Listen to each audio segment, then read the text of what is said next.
In this book, it lists all the things that we often are conflicted about. Am I a good enough parent? Am I a good enough partner? Am I a good enough friend, child, whatever it is? One of them in the top 5 is, am I kind enough? Am I a nice enough person? And I think generally most people are nice just by default, you know what I mean? I think most people are. It's harder and harder to work out whether you're a nice person anymore. Life will sometimes give you a kick in the arse, you know? I remember last year my wife booked us a weekend in Venice. Absolutely beautiful, stunning. I mean, boring, but beautiful. Venice, I mean. And we were, hey, come on. Hey, you're better than that, come on.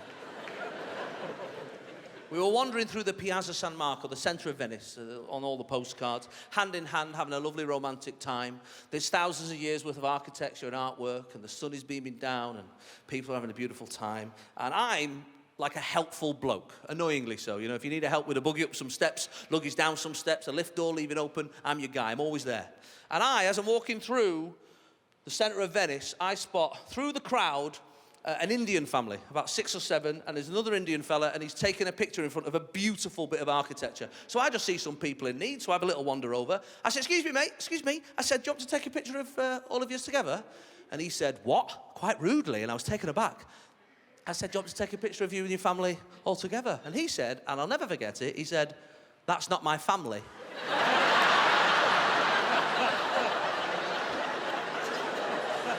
He said, I was just walking past and he asked me to take a photo for him. I was like, how's this happened, eh? I was trying to be nice and now I'm a racist? In the end, I confessed it to my friend, Steve. I said, I need to get this off my chest. He said, oh, good. I'm glad you told me that, mate, because something happened to me recently. I've not been able to tell anybody. I said, well, tell me, and then I'll tell it on telly.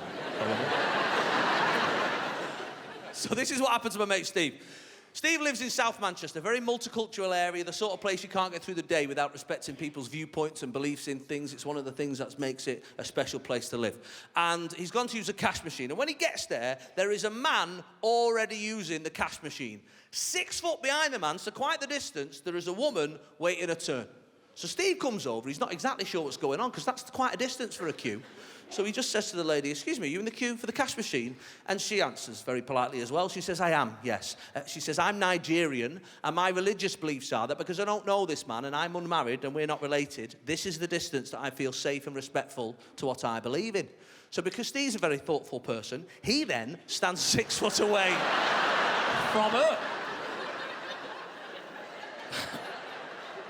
I mean, that's a 12-foot 3-person queue out of nowhere. Your man gets his money and he wanders off. The woman moves to the machine to do her money business. Steve then occupies the space that she was formerly in, still adhering to this 6-foot rule. A couple of seconds pass and another man comes over. He doesn't know what's going on with this queuing system. So he says to Steve, excuse me, mate, you in the queue for the cash machine? And Steve goes to explain, but he is not loaded with all the information. And these are the words that come out of his face. I am, yeah, but I'm standing here because she's Nigerian.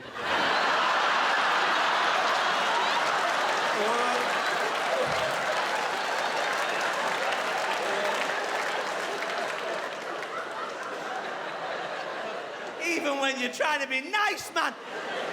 It's a bloody minefield out there. I've got the 2 5-year-olds, they're great. I've got this other daughter, that's what I call her.